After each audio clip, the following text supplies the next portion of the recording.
Bienvenue à toutes et à tous dans cette vidéo 2 pour expliquer l'effet photoélectrique. Je vais survoler ce qu'on avait déjà fait dans la première vidéo. L'effet photoélectrique. La lumière, c'est quoi? Toujours la même question qui se posait dans le temps. Une série de physiciens, entre autres Isaac Newton, disaient que ce sont des grains qui portent d'énergie. Une autre série de physiciens, comme Christian Huygens, disait que ce sont des ondes. Rappel historique, on l'avait déjà fait. La diffraction et l'interférence prouvent quoi? Que la lumière a un caractère ondulatoire. Là, on a vu l'autre Here's an fois cette electroscope petite not so expérience different from the one used by Harbor qui Scientific. nous montrait I'm going to be using it to demonstrate the photoelectric effect, which is a cette expérience que s'il frotte ce ballon et il l'approche de l'électroscope, il va lui arracher des électrons. C'est-à-dire la plaque de zinc ici, des électrons vont être arrachés à cette plaque de zinc. L'effet photoélectrique, premièrement, a été remarqué par Henry Church.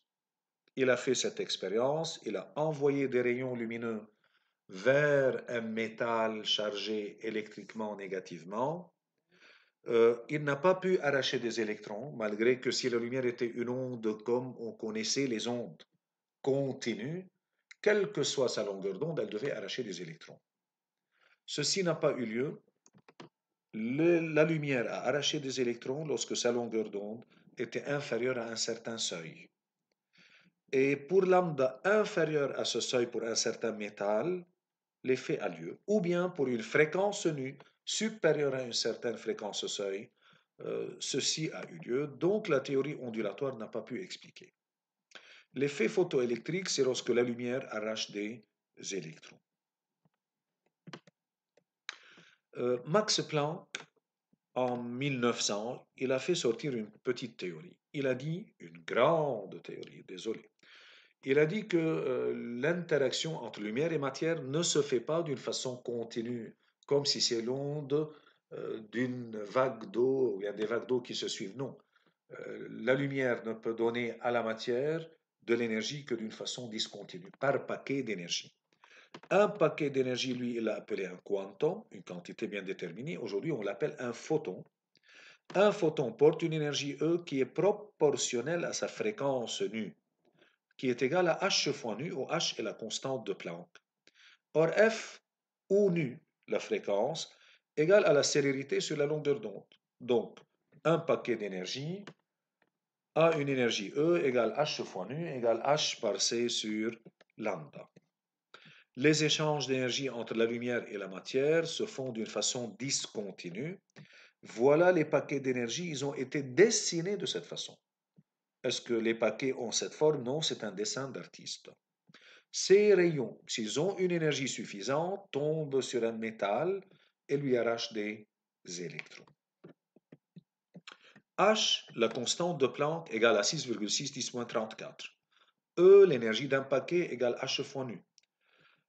Le joule est une unité grande pour ces petits paquets d'énergie. Alors on a travaillé avec une autre unité qu'on utilise en physique atomique, nucléaire, etc., l'électronvolt, tel que chaque 1 EV, chaque 1 électronvolt, égale 1,6 10-19 joules. On était arrivé là que chaque paquet d'énergie porte une quantité E égale h fois nu ou hc sur lambda, c étant la célérité de la lumière. Arrivons à Einstein. Qu'est-ce qu'il a dit Einstein? L'hypothèse d'Einstein a été donnée pour expliquer les feux photoélectriques. Il a reçu son prix Nobel, pas pour la relativité qui était énorme, une grande théorie. Il a reçu son prix Nobel pour l'effet photoélectrique. Qu'est-ce qu'il a dit? Il a dit si l'idée de Planck est correcte et la lumière est formée de paquets d'énergie, ils ont été dessinés de cette façon-là pour dire qu'on peut les dessiner comme on veut. Bon, essayons de les voir de cette façon. Des paquets d'énergie. J'ai un métal, supposons le potassium. Pour lui arracher un électron, il me faut 2,20 électronvolts. Il est accroché au métal et pour l'arracher, il me faut 2,20. Quand un paquet d'énergie peut arracher un électron? Si, selon Einstein, l'énergie de ce photon est supérieure à l'énergie d'extraction qui est 2,20. Si ce paquet porte 2,1 électron-volts, 2,1 électron-volts, il arrivera à l'électron, il va essayer, il ne réussit pas, il se réfléchit, et l'électron restera en bas. Donc, il faut que l'énergie que possède le paquet soit supérieure. Exemple, si l'énergie d'un paquet égale à 2,48 électron-volts, et l'électron, pour l'arracher, on a besoin de 2,20, alors il va l'arracher, et le photon va donner toute son énergie à l'électron. Qu'est-ce qu'il va faire de ce reste, de ce reliquat? Il va l'expulser avec le reste. Donc, lui donner de l'énergie cinétique, c'est-à-dire 2,48. 2,20 de ce 2,48 vont être perdus pour l'arracher et 0,28 pour l'expulser. Est sortie alors cette relation qu'on appelle la relation d'Einstein pour l'effet photoélectrique ou l'hypothèse d'Einstein pour l'effet photoélectrique. Alors, l'énergie du photon, si elle est plus grande à l'énergie seuil ou l'énergie d'extraction, va se décomposer en deux, WS et EC, tel que E du photon égale WS plus EC. L'énergie du photon, comment on la calcule? Par cette relation. E égale H nu ou bien Hc sur lambda. L'énergie seuil, le 2,20 électron-volts, égale à H nu seuil ou Hc sur lambda seuil.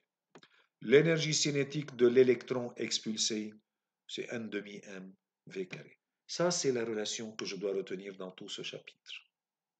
La première idée énorme de M. Planck, que chaque paquet d'énergie porte une valeur E égale H nu. Deuxièmement, l'hypothèse d'Einstein, si E est supérieur à l'énergie nécessaire pour l'arracher, E du photon serait égal WS plus EC.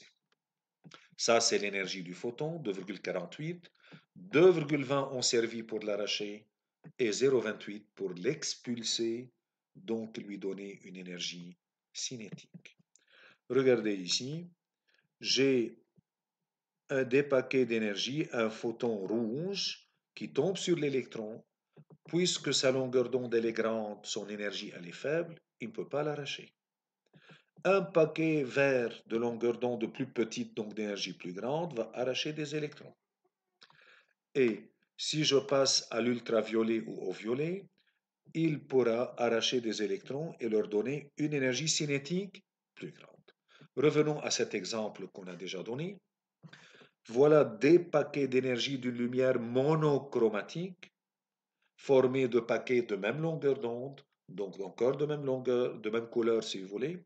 Chaque paquet porte 2,48. Pour arracher l'électron, il me faut 2,20.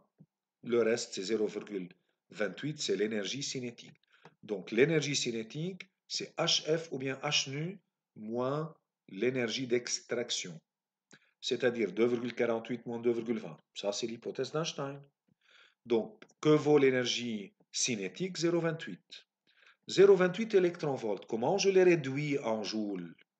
0,28 par 1,602 10-19 égale n demi mv carré, l'énergie cinétique.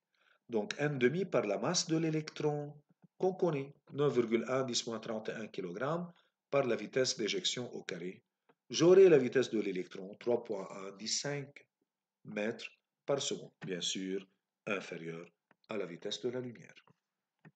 Ça, c'est la relation d'Einstein. Il faut que H nu du photon soit supérieur à W, et si elle est supérieure à l'énergie du métal d'extraction des électrons du métal, ce H nu serait égal à WS plus l'énergie cinétique qui est m demi mv carré. Enfin, l'effet photoélectrique me dit que la lumière est formée de grains d'énergie. La diffraction et l'interférence m'avaient dit avant que la lumière est de nature ondulatoire. Laquelle adopter? Regardez cette personne, elle est perdue entre ces deux. Est-ce que la lumière est de nature ondulatoire? Est-elle de nature corpusculaire? Laquelle? Il va devenir fou ce bonhomme.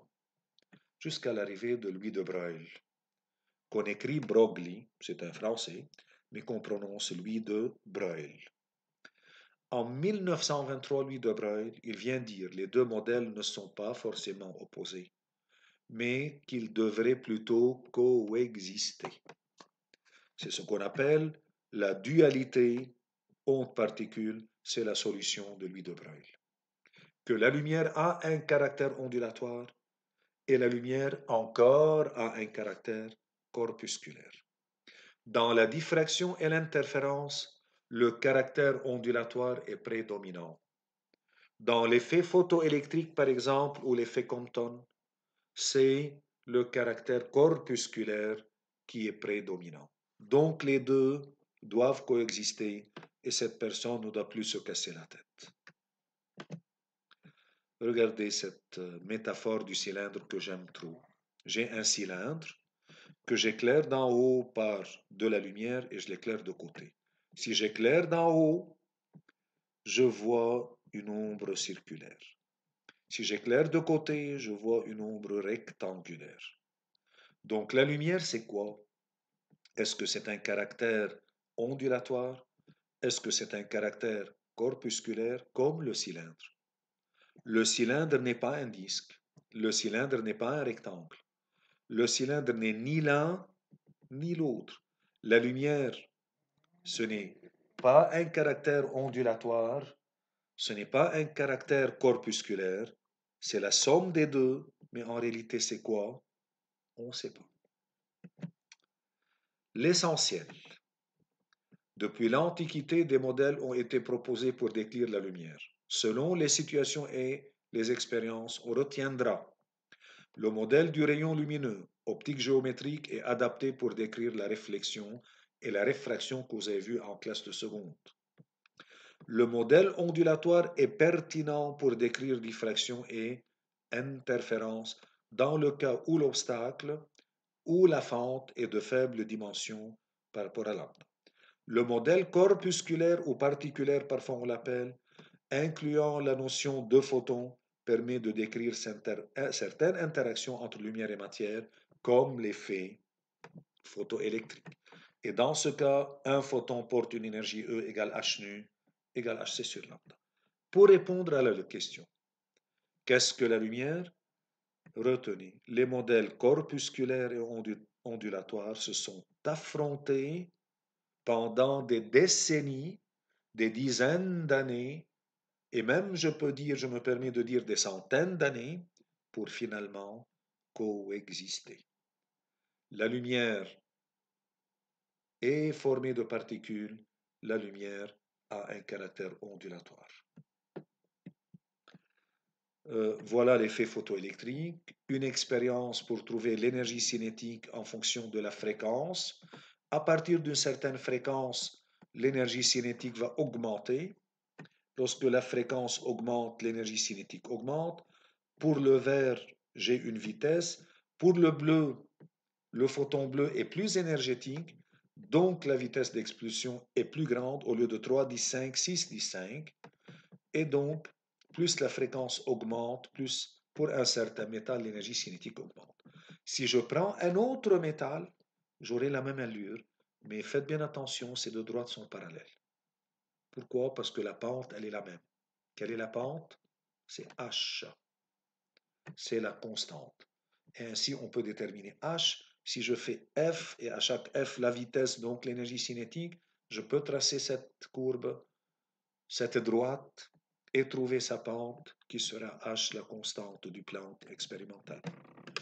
Voilà une petite figure pour illustrer. Si j'envoie de la lumière rouge, lambda, elle est grande. Crête à crête, c'est la longueur d'onde. Aucun électron est arraché. Si j'envoie de la lumière verte vers un certain métal, exemple, lambda est plus petite. Regardez la distance crête-crête, crête à crête, elle est plus petite. J'aurai des électrons qui seront émis. Je change le faisceau incident. Je travaille avec des lumières bleues. La longueur d'onde est plus petite encore, donc beaucoup plus énergétique parce que E égale hc sur lambda. Et voilà des électrons, le même nombre d'électrons presque est arraché, mais avec une vitesse plus grande.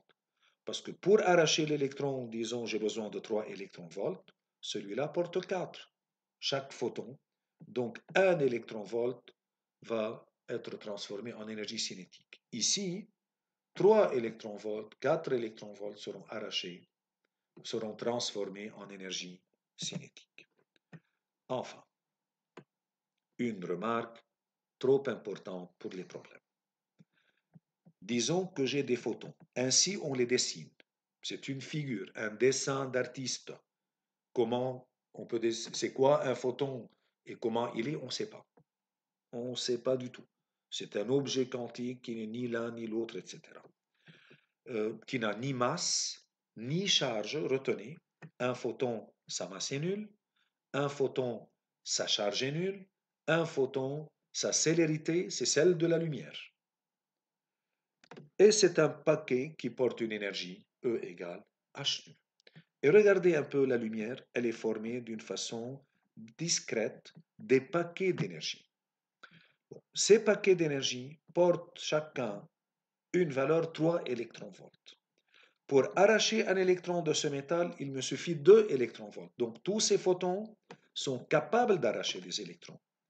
Mais est-ce que tous ces photons auront la chance d'arracher chacun un électron? Non. Si j'envoie 6 électrons, peut-être 3 pourront toucher un électron d'une façon correcte, convenable plutôt, et pouvoir arracher. Les autres tomberont à droite, à gauche, ne pourront pas arracher. Donc si j'envoie des photons incidents, le nombre d'électrons arrachés n'est pas égal au nombre de photons incidents. Et qu'est-ce que j'appelle le rendement quantique d'une certaine cathode sur laquelle on envoie des photons, une lumière convenablement choisie? C'est le rapport entre le nombre d'électrons émis pendant une seconde sur le nombre de photons qui arrivent au métal incident pendant une seconde. Le nombre d'électrons émis est plus petit que le nombre de photons incidents. Bien sûr, le rendement est inférieur à 1. Deux questions. Comment trouver le nombre de photons incidents? Ce n'est pas difficile. Si je prends une source laser chez moi dans ma salle, en classe, sur cette source est inscrit deux choses toujours. Et sa longueur d'onde et sa puissance. Supposons que c'est une source verte, sa longueur d'onde est, disons, de 532 nanomètres. Donc je connais lambda. Je lis sur cette source laser que j'ai chez moi dans ma classe, c'est écrit 1 milliwatt. Parce que le laser est dangereux. Pour l'utiliser dans une classe, il faut que sa puissance soit faible. C'est une diode laser. 1 milliwatt. Comment je peux comprendre cette puissance de cette source de lumière monochromatique? La puissance, c'est l'énergie émise pendant une certaine durée. Bon, qu'est-ce qu'elle émet, cette source? Des photons. Chaque photon porte une énergie h nu. Si j'ai n photons, l'énergie émise, c'est n h nu pendant delta t. Chaque photon porte h nu. Si j'ai n photons qui sortent, j'aurai n h nu pendant une certaine durée delta t. Si je veux n le nombre de photons qui sortent en une seconde, alors delta t égale à 1. Et que serait n? La puissance que je connais par 1 qui est le delta t sur h nu. Je connais la puissance chez moi, elle est de 1 milliwatt. Je la réduis en watts. Je connais h, la constante de Planck, qui est 6,6 par 10 moins 34 joules seconde. Nu, la fréquence, comment je la calcule? C'est sur lambda. C'est la célérité de la lumière, 3 par 18, sur lambda que je connais, 532 nanomètres, c'est-à-dire 532 par 10 moins 9. Alors je peux trouver n. Comment trouver le nombre de photons incidents? Si je connais l'intensité du courant électrique qui passe, I égale Q sur delta T, égale N', le nombre d'électrons, par E, la charge d'électrons sur delta T. Pendant une seconde, je mets delta T égale à 1. Donc I égale N' par E, la charge d'un électron, qui est 1,6 10-19. Alors, je peux trouver le nombre d'électrons si on me donne l'intensité du courant. Je peux trouver le nombre de photons incidents si on me donne la puissance de la source monochromatique. Et ainsi, je peux trouver le rendement quantique. Est-ce que ce rendement est généralement grand? Non. Il est moins que 2, que 1%. Avec ça, je termine. Je vous remercie pour votre attention et à bientôt.